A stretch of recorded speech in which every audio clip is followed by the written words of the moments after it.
Queridos hermanos, iniciamos la lección divina de este día jueves 8 de febrero, jueves de la quinta semana del tiempo ordinario.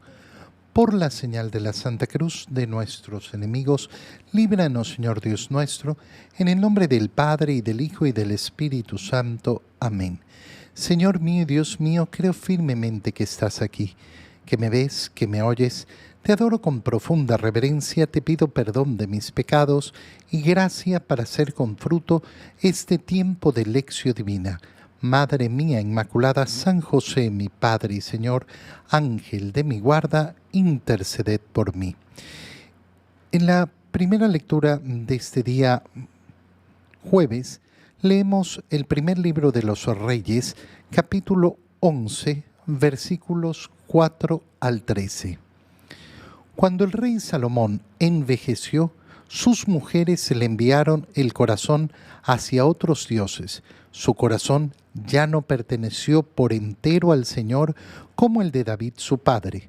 Salomón dio culto a Astarte, diosa de los fenicios, y a Moloc, el abominable ídolo de los amonitas.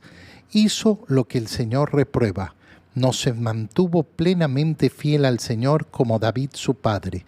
Sobre el monte que está frente a Jerusalén, construyó un altar a Quemos, ídolo de Moab, y otro a Moloc, ídolo de los amonitas, y también mandó construir altares para que sus mujeres extranjeras pudieran quemar incienso y ofrecer sacrificios a sus dioses.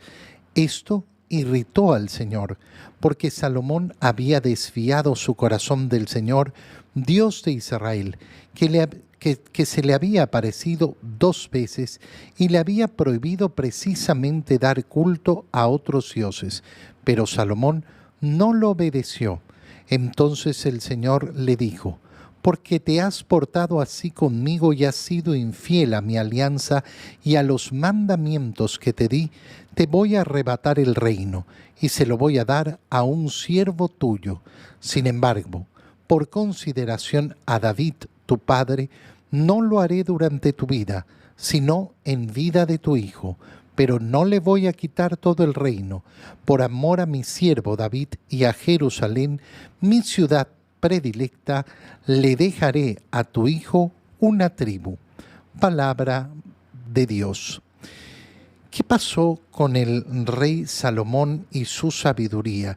Esa es la gran pregunta que nos debe surgir a la lectura de este primer libro de los Reyes, sobre todo después de que el día de ayer vimos cómo la reina de Sabá fue hasta Jerusalén para conocer a Salomón, ya que había escuchado hablar de su gran sabiduría. Bueno, esto en primer lugar nos permite ver cómo la gracia de Dios nunca altera la libertad del ser humano. Y esto es maravilloso. Yo sé que a muchas personas les cuesta tanto comprender la libertad y por eso siempre vuelven al mismo argumento. ¿Por qué si existe Dios existe la maldad? ¿Por qué si existe Dios permite esto y esto otro? ¿Y por qué permite aquello y más acá? Bueno, porque Dios no le arrebata la libertad al ser humano. Suena precioso que Dios intervenga en cada momento para evitar todos los males, pero ¿cuál es la consecuencia de eso? La consecuencia de eso es arrebatar la libertad. Hay personas que pueden decir, bueno, pero arrebata la libertad para que la gente no haga nada malo, pero tampoco haría nada bueno. Tampoco existiría entonces la posibilidad de tomar una decisión libre, profundamente libre. ¿Para qué? No solo para hacer el bien, sino para excederme del bien. Yo no solo quiero cumplir con lo que es justo, quiero ir más allá. ¿Qué es ir más allá de la justicia? Llegar al amor. Llegar al amor, el amor que no necesita de justicia, que no necesita recibir a cambio, que no necesita que sea de igual a igual, sino que quiere excederse en el bien. Bueno, tampoco habría esa posibilidad. Fíjate entonces en lo que estamos leyendo. Salomón ha recibido la gracia de Dios. ¿Para qué? Para ser sabio y poder gobernar a su pueblo. Pero él por su decisión, cuando llega a su vejez, decide dejar el camino del Señor, se deja convencer por sus mujeres y comenzarle a dedicar espacios a la adoración de los ídolos, de los lugares de donde venían esas mujeres. Salomón tiene la sabiduría para gobernar al pueblo, pero ha decidido no utilizar esa sabiduría para gobernar su propia vida. En vez de escoger mujeres de su propia raza, de su propia religión, de su propia cultura, ha escogido tener muchas mujeres venidas de otros lados, con otras culturas, con otras tradiciones, con otras religiones. ¿Y es malo esto? No, no es en sí malo. Pero el problema es justamente lo que vemos, cómo esas mujeres convencen a Salomón de poner su corazón en esos falsos dioses, es decir, caer en el pecado de la idolatría. ¿Tenía la gracia de Dios? Sí, tenía toda la gracia de Dios, pero él ha decidido no utilizarla, porque la gracia nos permite alcanzar lo que Dios quiere, nos permite y facilita efectivamente la lucha, pero la gracia no obliga a nadie. ¿Por qué? Porque el amor de Dios es así, es en libertad y no puede ser de otra manera. No puede existir un amor en la esclavitud. No puede existir un amor en la obligación. Esto, como digo, muchas personas no lo logran entender porque miran simplemente una parte pequeñita. Por eso es que muchas personas quieren determinar la vida de los demás también, creyendo que hacen el bien. No, es que yo lo obligo a hacer esto porque eso es lo bueno. Sí, se podrá hacer lo bueno, pero resulta que no es bueno obligar al otro. Si tú no estás convencido de esto, si tú no aceptas la libertad del otro, entonces nunca vas a amar verdaderamente al otro. Mira, a mí me toca mucho escuchar, por ejemplo, a personas que se quejan porque el papá o la mamá o el esposo o la esposa no se cuidan como deben y entonces yo quiero obligarlo a que se cuide como debe. Bueno, pásate la vida amargado tratando de hacer que el otro haga lo que tú quieras. El que se va a llenar de amargura y va a repartir amargura y va a amargar la vida de los demás eres tú, nadie más. Eres tú el que va a provocar la amargura de tu corazón. Pero es duro aceptar que el otro haga el mal. Sí, por supuesto. Pero solo ahí se va a producir el verdadero amor. Y solo ahí la otra persona va a poder elegir verdaderamente. En muchos casos no se produce esa elección justamente por esa presión externa. ¿Por qué? Porque el corazón humano anhela siempre la libertad. Cuando yo tengo una persona encima que me está diciendo todo el tiempo que eso es lo que tengo que hacer y que haga esto y que haga esto y que haga esto, bueno, ¿qué va a ocurrir con el corazón? Que se va a rebelar. ¿Por qué? Porque no voy a querer vivir en la esclavitud de esa persona. Si con amor, con inteligencia, esa persona, en cambio, pone sutilmente las ideas en el otro es el que tomará su decisión. Pero si yo quiero que hagan lo que yo quiero, entonces lo que voy a obtener como respuesta es siempre rebeldía. Mira qué profundo es mirar entonces lo que ha sucedido con Salomón, el gran sabio, el rey Salomón, pero que libremente decidió no utilizar su sabiduría, no vivirla de buena manera. ¿Qué ocurrió? Esto irritó al Señor. porque Salomón había desviado su corazón del Señor, al cual se le había aparecido además 2 veces y había dado culto a otros dioses. ¿Qué va a suceder? Va a venir el castigo. Va a venir el castigo en el cual se va a perder el reino que había consolidado David. En consideración a tu padre David, le dice Dios a Salomón, no lo haré en tu vida, pero será tu hijo. Y en consideración además a David, no le quitaré todo el reino, sino que le dejaré una tribu para que gobierne. Es decir, se dividirá el reino de Israel. ¿Por qué? Porque ese rey que había recibido la gracia de ser sabio y había sido admirado por su sabiduría, tomó una decisión incorrecta en su libertad, en su absoluta libertad. En el Evangelio, leemos el Evangelio según San Marcos, capítulo 7, versículos 24 al 30. En aquel tiempo Jesús salió de Genezaret y se fue a la región donde se encuentra Tiro. Entró en una casa, pues no quería que nadie se enterara de que estaba ahí, pero no pudo pasar inadvertido. Una mujer que tenía una niña poseída por un espíritu impuro se enteró enseguida.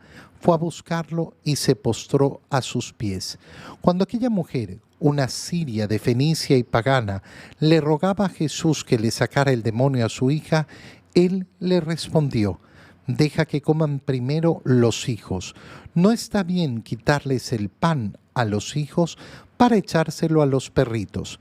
La mujer le replicó: sí, Señor, pero también es cierto que los perritos debajo de la mesa comen las migajas que tiran los niños. Entonces Jesús le contestó: anda, vete. Por eso que has dicho, el demonio ha salido ya de tu hija.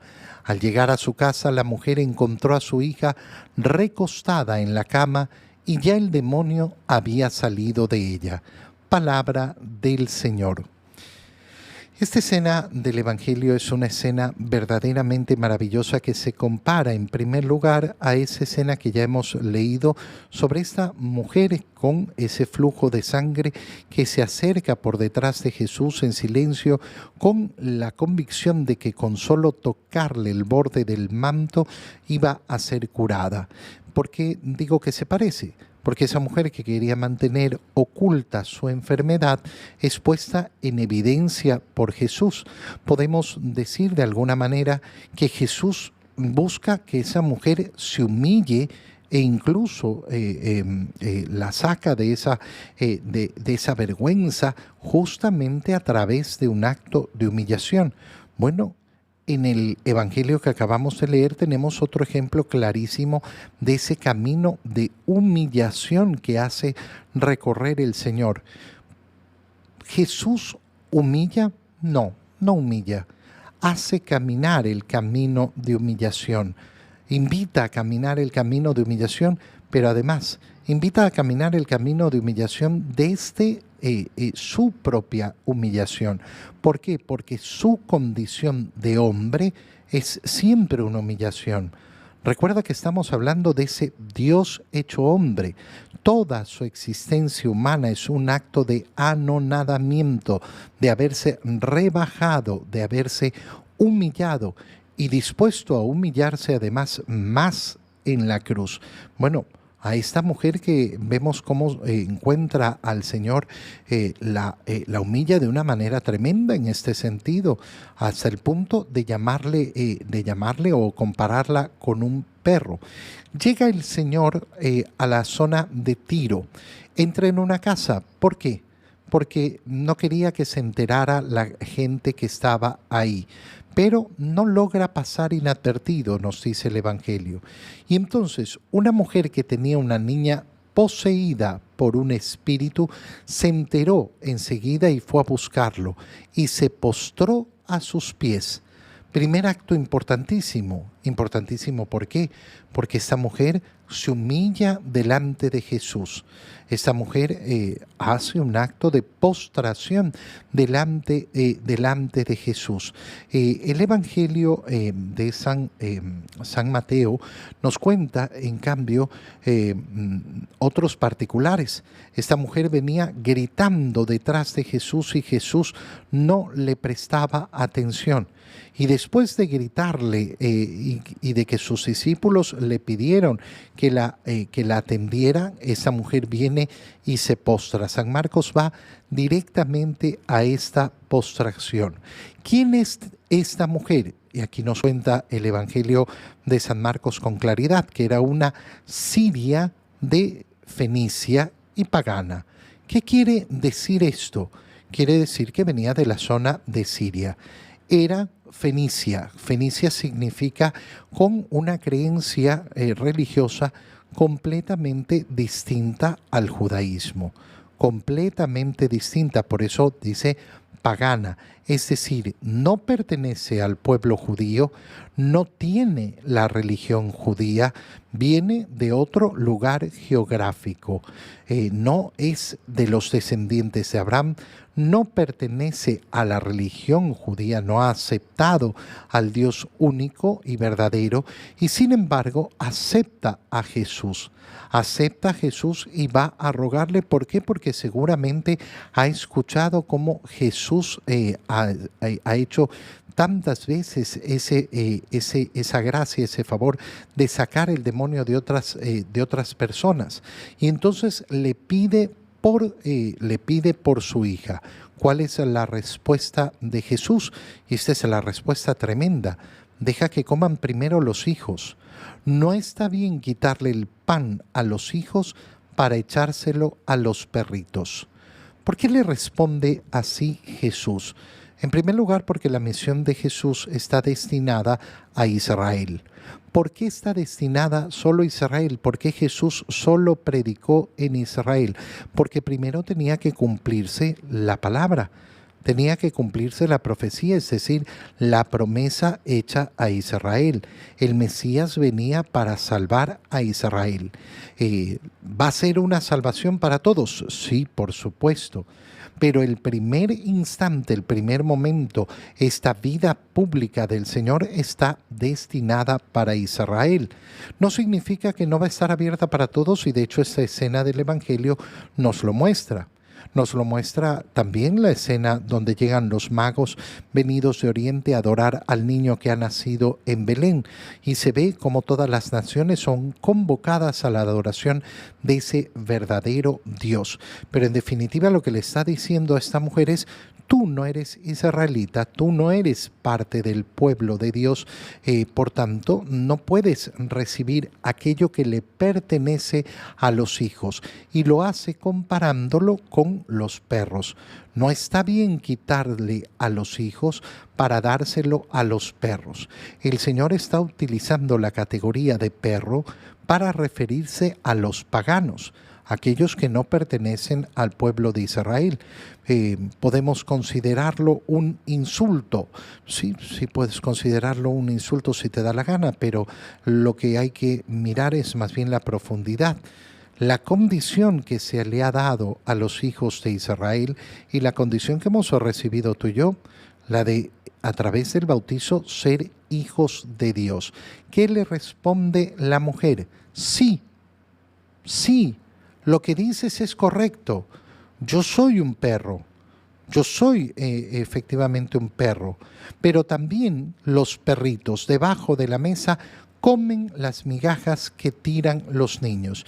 Soy un perro, yo soy una pagana, yo no pertenezco al pueblo de Israel, yo no soy descendiente de Abraham, pero no estoy pidiendo lo que le pertenece a los hijos, sino lo que normalmente le cae a los perros, la sobra. No pido más. Y fíjate lo maravilloso. ¿Por qué? Porque Jesús le contestó: anda, vete. Por eso que has dicho, el demonio ha salido ya de tu hija. Jesús no tiene que hacer ninguna acción. Jesús no hace ninguna acción. Por eso que has dicho. ¿Y por qué? Porque te has humillado. Este es el poder de la humillación que conduce a la humildad. El poder de la humillación es el que desbarata al demonio. Cuando una persona se acerca a mí y me dice, Padre, tengo problemas con el demonio, camina el camino de la humillación en primer lugar. Si no estás dispuesto a caminar el camino de la humillación, no vas a llegar a vencer al demonio. Piensa, ¿por qué nos confesamos con un hombre? ¿Por qué tengo que contarle mis pecados a un sacerdote? En primer lugar, para humillarte. No, es que yo no me quiero humillar. Bueno, no caminarás ese camino precioso de la humillación que lleva a la humildad, que lleva a la salvación. Te doy gracias, Dios mío, por los buenos propósitos, afectos e inspiraciones que me has comunicado en este tiempo de Lección Divina. Te pido ayuda para ponerlos por obra. Madre mía Inmaculada, San José, mi Padre y Señor, Ángel de mi guarda, interceded por mí. María, Madre de la Iglesia, ruega por nosotros. Queridos hermanos, reciban mi bendición en el nombre del Padre, y del Hijo, y del Espíritu Santo. Amén. Un feliz día para todos.